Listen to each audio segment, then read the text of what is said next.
So about half the guys on the roster were elsewhere this time last year. Many of them got here not knowing anything really about this game or this rivalry. How are you framing it, this game, to the team in general, but to the new guys in particular? Great question. You're leaning a little bit on maybe the assumption that everyone's been a part of a rivalry game, so knowing the importance of the impact that it has beyond just the Saturday that you play it. We talked about it a little bit, just put it in perspective, the significance, how it's 365 days, how we have a responsibility to play our best. We have to carry the burden of what hasn't been done in the past, and we got an opportunity to change the future. But also not taking away from what got us to this point, and that is treating every game like it's the biggest game. So we have that approach with our schedule.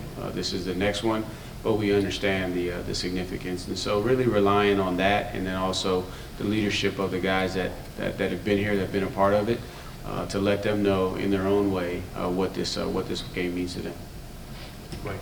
When you look at Virginia Tech, they're playing hard in all of these games. Oh, yeah. They don't maybe have the talent they've had in some past years. What stands out about them, and where are the areas where they're still maybe more capable than people give them credit? I think you pointed out they're playing hard, and that's a credit to Coach Montgomery and the staff in that situation, to have the guys still showing up every week and playing hard. And every game has been competitive, and to a certain point, and they found a way to win a couple of games. I think areas where you could see possibly some improvement is just consistency, right? I think in putting together drives and not giving up a big play here and there. The ball, not bouncing their way a couple of times, but we're anticipating that we're going to get their best effort, their best focus, their best attention to detail in this game. And I know it's kind of cliche because it's always important, but rivalry game, big crowd, getting off to a big start, not letting them kind of hang around, are those going to be things that you emphasize with your group?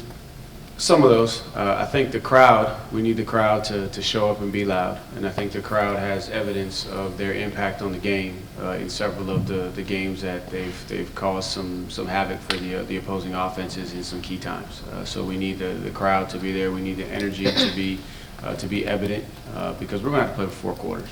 I think ideally you want to get off to a fast start, but this is going to be a 4-quarter game, and we're anticipating that it's going to come down to one possession, regardless of what everybody else may think, because it's a very, very capable football team, and they still have talent in that locker room, and they're going to be motivated, right? They're going to be motivated for those guys who this is their last game, and they want to go out on top. They're going to be motivated because I'm sure they have a certain mindset relative to this rivalry, and rightfully so. They've earned that. We got to change that mindset. So it's going to be a battle. I think you're going to see 2 teams out there playing physical football with passion and desire and a want to win, and it's going to come down to the details and execution ultimately. Cam Robinson left the game early against Duke. Do you have an update on him? Yeah, unfortunately for Cam, got some bad news on his knee, ACL. Gonna have surgery here, so he'll be done for the rest of the season. But really grateful for all that he did to help the team get to this point, and I'm sure that the guys are going to rally around him and support him in his recovery. But it's an unfortunate part of the game of football, but he'll be out this weekend and for the foreseeable future until he recovers from his surgery. The bye week's also a chance for other guys also to be healthy. Guys, I think you had a few guys who were thinking maybe close to coming back this week. I mean, Maddox Marcellus, who also was dinged up against Duke. What are the updates? Yeah, so Maddox will be good to go. Who else do we have? We had Big Wiggy will be good to go. Ben York will be good to go. JT may still be a week away, but he'll get back into doing some things on land and in practice, and we'll see. But I anticipate it's going to take another week on him. Noah will still be down, battling the ankle. I think those were the main guys that we were hoping to get back maybe last game, but for sure this week. But JT is still probably going to be another week. When I say JT, that's Jake Thomas. Landon Danley obviously is going to have a bigger role this week with Cam down. What have you seen from him from when he first started, right? And then he was he was getting used to the linebacker position to now, it seems to be a lot more comfortable, a lot more firmer in his position. You saw last game we played versus Duke. He went right in there, ended up, I think, leading us in tackles or being tied for leading tackles in the game, coming in a reserve role. So it slowed down for him. He understands the process of preparation throughout the course of the week. His keys are becoming a little bit more known to him in terms of you're out there, you're trying to figure everything out. There's a lot of eye discipline that it takes, and you've seen the maturity and the growth from that standpoint. And excited about him, his opportunity to have a bigger role, and then Maddox will have to have a bigger role as well with Cam being down. If you guys win Saturday and you get to go to Charlotte, how would you sum up what it's taking to get the program to this point where you're in a winning situation? Ooh, that's a great question. I don't know if we got enough time to go through everything, but just super proud of the staff and the players and their commitment level. I think that's what it comes down to, because early on there were probably some days where people couldn't see the vision, right? Or the vision was very, very blurry, or they didn't trust, that the vision could really come to life. But they showed up every single day. And so I think to really sum it up is commitment and people showing up every single day and working even when they couldn't see the light at the end of the tunnel. And so now if we're able to take care of business on Saturday and earn a right to be in Charlotte, just be full circle moment for the program. And Jamar Taylor is closing in on 1,000 yards. What have you seen from him this year that's allowed him to be at this point where he's got a shot at back-to-back 1,000-yard seasons? First of all, available. He finds a way to stay healthy. Even though he's banged up a little bit, he is available. And then on Saturday, he just, no matter how he's feeling, he just plays. And then I think his ability has really, come to light, especially at this level in this league. His ability to make people miss, his ability to run behind his pads, ability to have the vision to find the cuts. And he's just a competitor. And so being available every single day, he's a competitor, and he enjoys playing football. And he shows up every day, ready to work and get better. You had about 5 or 6 guys that were here before you got here that played the season before. And I remember you saying, after that first spring game, you were looking for guys that were, 2 feet in the pool. Had those guys kind of been the foundation of guys being bought into what y'all are doing here?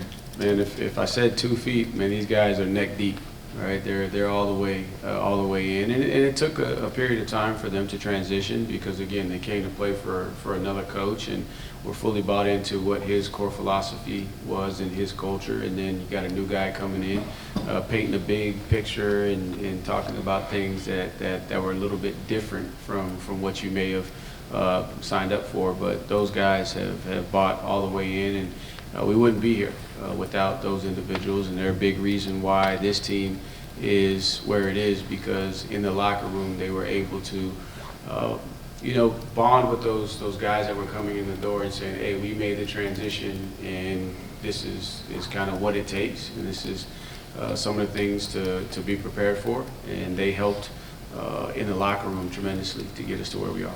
When you look at Jameer Carter, James Jackson, Antonio Clary, some of the guys I'm talking about, Noah Josie, what have they just done to kind of usher in the success that y'all are having this year? Well, two of those guys have a C on their jersey as permanent captains, and then the other guys got a lot of votes and easily could have been selected team captains. So what they've done is they've been the biggest supporter of what our culture is all about and where we're trying to go. And then they show up every single day, and they not just talk the talk, but they walk the walk. So they live all of the things that we try to embody as a program to set the example for the new guys that are coming in, both transfers and young signees. Back to Jeff. When Tech beat Cal in that overtime game, Tech ran the ball nearly 3 times more than it passed. Drones had 21 carries. Do you expect to see a lot of RPO until you prove you can stop it? That's what I would do. I would make you stop the run. And they got, as I told the guys, at any given point, they got about 440 pounds of running back in the backfield between the tailbacks and the quarterback. But the quarterback has the ability to throw too, so you got to play assignment sound football. They stress you with their scheme.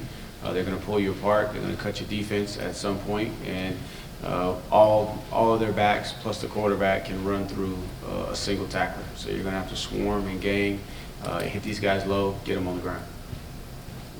Yeah, on the other side of the ball, they've got some defensive linemen who are pretty dynamic guys. They can get into good matchups. What challenges do they present, and where are you with the offensive line? How do you feel about how your group has held up this year? Yeah, I mean, I think when we got a consistent five that have been able to practice together and create some chemistry. I mean, we've had, what, 5 games or maybe 6 where we haven't allowed a sack.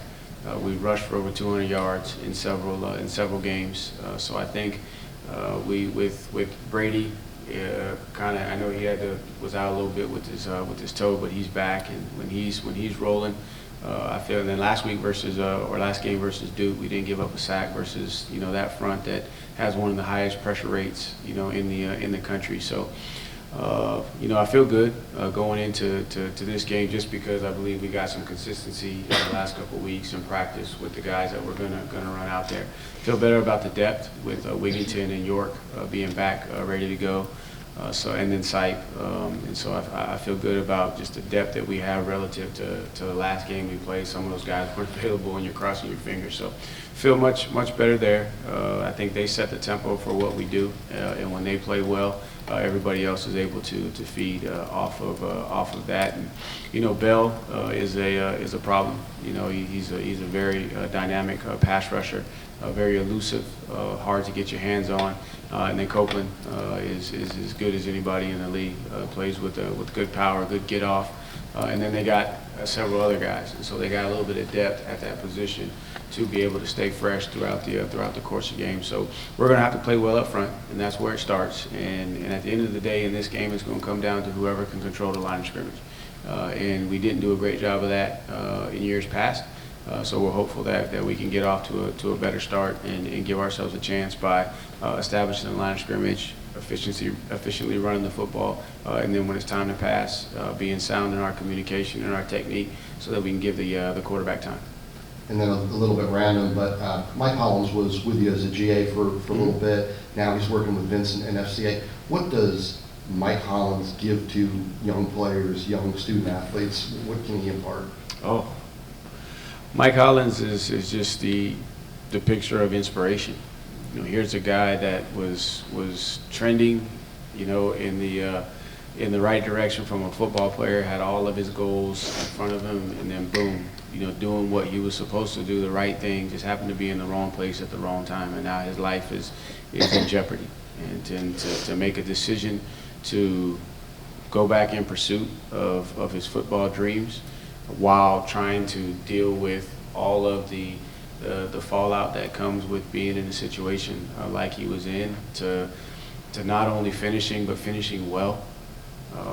And so his story is still being written, and it's going to be an unbelievable testimony when it's all said and done. But he's just a model of inspiration, and taking what cards life deals you and playing them to the best of your ability. So I think anybody that he has an opportunity to coach or be around will instantly see that he's a man of humility. He understands the calling that is now placed on his life, and I believe he's going to do a very good job of walking out that calling. Sure. Tech is ranked near the bottom or at the bottom in most passing categories in the league. How crucial is it for you to try to shut down the running game and try to make them one-dimensional? I think that's important to anybody that you're playing. You want to try and take away whatever their strength is, and force them to kind of beat you the other way. They do a good job. They're very well coordinated. They're very talented, and so they're going to find a way to run the ball. We just got to do a good job of containing it, right? And when we get hats to the ball, we can't let them extend plays, and that's what you see in a lot of cases. Defenses may have a number in position in the run game, and then either the quarterback or the backs they make a guy miss, and then there's space, and then they're talented enough to be able to take advantage of that space. So we definitely got to be assignment sound. Man, we got to flow to the ball, and when we get one hat to the ball, we got to wrap up, and we got to wait for the rest of the guys to help get these guys on the ground and not give them those extra explosive plays when we have the hats or the numbers in position to down the ball carrier, and then force them to throw the ball a little bit more than they want to, but they can throw it. I know the categories may say that they're not at the top of the league, but Drones is an experienced guy that can throw the football, and you've seen a lot of explosive big plays and some really good throws. So we got to try and keep them off balance in the passing game, and then find a way just to contain the run game enough to see can we make them one-dimensional. And how big a game was this for Chandler? A chance to shine, I guess, in his last home game.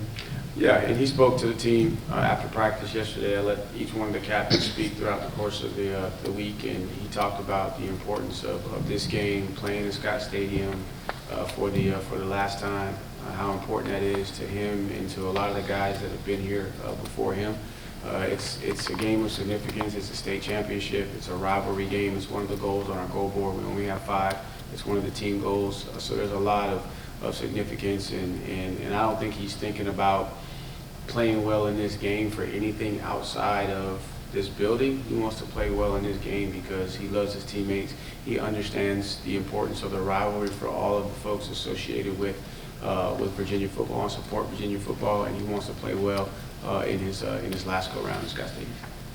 Jeff, I'm sorry, Kira. Jeff. What were just some of the main areas you wanted to focus on with the team this week before going up against Virginia Tech? I wanted to recover and rest a little bit and get back some of the guys that were banged up so we could get ready to go. I wanted to focus on eliminating as many distractions as we can, as we come into this stretch of our season, so that we can build off of last game's performance and see can we put together our best 4 quarters, and then get a good plan together, get a little bit of a head start on Tech, because you usually don't have a bye week this late in the season before the last game. So it was a great opportunity to rest, recover, get a head start, and reset our focus on where it needs to be. A lot of the other guys were still in middle school, but back in 2019, Clary was actually in the program. I know he's not a captain as such, but he's a team leader. Will you have him, or has he said anything to the team about that game, or does he do that on his own if he wants to? He does that on his own in the locker room. He sometimes doesn't want to reveal how old he is with the team, but he does that, and then there'll be a time throughout the course of this week, because we got, not only do we have the game, we got Thanksgiving, so we'll have an opportunity just to express what we're thankful for, and then whoever wants to address the team at any time can. So I'm sure if he has something he wants to say publicly to the team, he will, but I know down there in the locker room he's letting the guys know how important this one is to him. You mentioned how much that you try to avoid looking at stats, looking at stats within the conference, looking at rankings, looking at those kind of things. What does that actually look like when it comes to getting your guys to lock in for this final game that feels like the most important so far? Yeah, I don't know what the stats are. I really don't know what the tiebreaker is for the conference championship. I don't know where we're ranked in offense in the conference. I don't know where we're ranked. I really don't look at that stuff because, again, at the end of the day, all that matters is find a way to win, right? And that's the focus. And there's so much that goes into that process of preparation that you really don't have time, right? If I'm over here worrying about what the stats are, then I'm missing an opportunity to study more tape on, their left guard to see, does he give you any tips for run pass, right? That's less time being able to watch formation recognition to see if I can get a tip on when the crack toss is coming. So those are the kind of things that I focus on as opposed to the stats, because at the end of the day, what stat matters? Wins and losses, right? And that's what we're focused on. And then at the end of the season, then we'll take a step back and we'll look to see, where we are. Actually, I do care about one stat. two stats, turnovers and sacks, right? I think if you turn the ball over, right, I focus on turnovers. Now, I don't know where we are nationally or in the conference. I know at one point I was told that we were doing pretty good, but I do know that when you win the turnover margin, right, you're going to win most of your games. And when you can protect your quarterback and keep him upright, then you're going to win a lot of your games. And on the flip side, defensively, if you get to the quarterback, right, then I know you have a chance to impact the game in a positive way. So those are really the only two stats that I openly talk about, but I don't talk about them in terms of where we are relative to the conference, right? I just talk about those two stats impacting it. Major. Obviously, you have a ton of boards in here. Yep. That one over there, though, has specifically to Charlotte.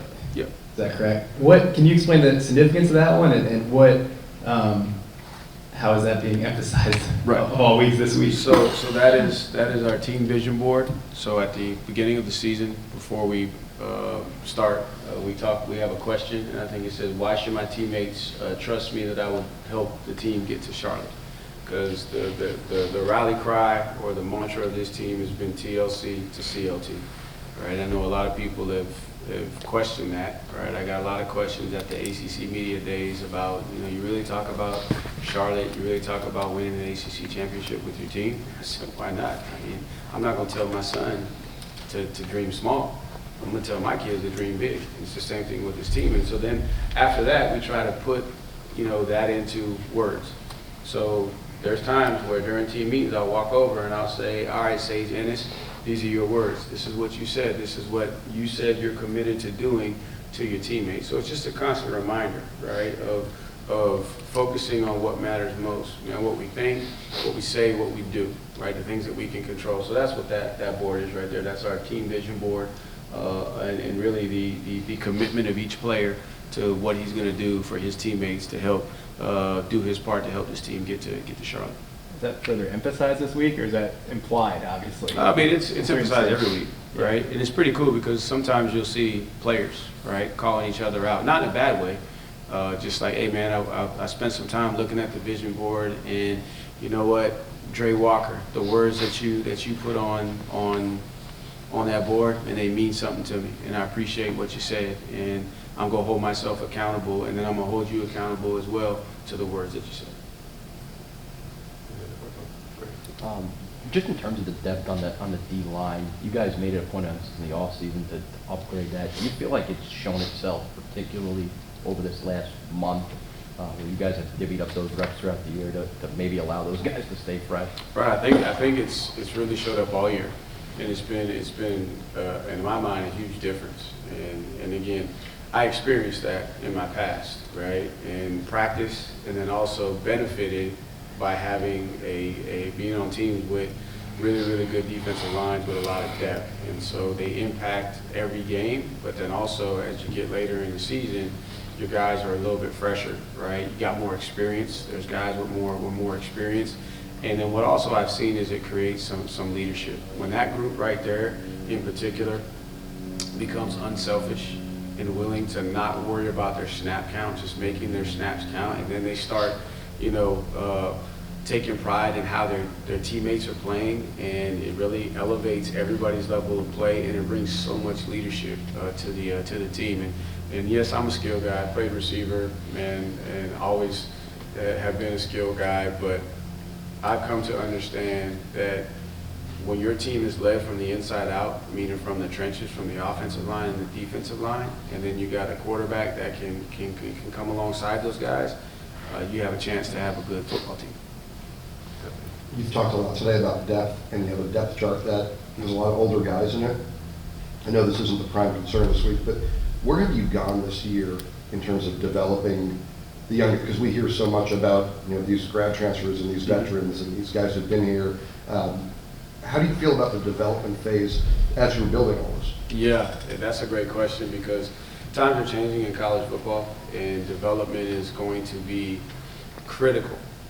But I don't know if it's going to be highlighted because you're going to have movement of older guys and those guys taking advantage of the limited time that they have left. But I look at the young receivers have all played, and made some plays for us. And so, and they're gaining experience on special teams. And then you look over the defensive line, a little bit tougher there. But I think Sean in particular has had an opportunity to come along. You know, I think Jewett has had an opportunity to get a ton of reps. Not as many in the game per se at defensive end, but he's played on special teams and getting tremendous amount of work in practice. You know, Costner and Persinger, Montino, Williams. So there's a lot of guys that may not be getting their name called as consistently as some of the older guys, but there's been opportunities for those guys to contribute, you know, starting on special teams and then moving their way kind of into the rotation on offense and defense. And so it's a big point of emphasis there. And I've been as emphatic as I possibly can. Now, I know there's going to be times in the game where you just say, hey, man, we need that veteran guy in there just because of the situation and the experience. But also, I think we've done a solid job of getting guys experience. And then the other thing, you got to manage the 4-game redshirt too for these young guys. So that becomes a little bit of a challenge. So I feel good about the direction that we're heading. I wish there would have been some more games where, you know, we had it in control, maybe a little bit earlier, to where you could get these guys a little bit more experience. You know, in particular, I think about with Danny. You know, you'd love to be able to have gotten into some situations where you could throw Danny in there and just let him. And then, you know, he's gaining valuable reps in competitive game situations and not just the end of the game. Any questions for Coach? All right. One more, sir. Last time you came out of the bye, the team started off a little bit slower, went into half. Now, I know you say that the score at the halftime doesn't matter, but what are you going to do for this game to try and, you know, bring back momentum that's there and motivate your guys to get to a hot start early? Right, so great question. James talked about that last week when he spoke to the team about making sure that we're committed to the preparation process, make good decisions over the bye weekend, so that I think a lot more guys stayed in town, stuck around. The first bye week, man, they were coming off of 4 weeks of fall camp, 6 weeks of regular season play. They've been kind of cooped up, and they wanted to get away, go home, travel a little bit. And not saying that's the reason why, but I think there was a different sense of urgency with this bye week as opposed to the earlier bye week in the season. And you know, I think there's going to be enough motivation for these guys to want to come out and get off to a fast. Not saying that there wasn't, you know, the last time. But I think this is a different football team, right? So now we're 11 games in, right? That was a football team that was kind of figuring themselves out. So you had an offense that started off fast and then, you know, kind of hit some injuries and wasn't quite hitting on all cylinders. Defense gave up some big plays early. They were starting to settle in.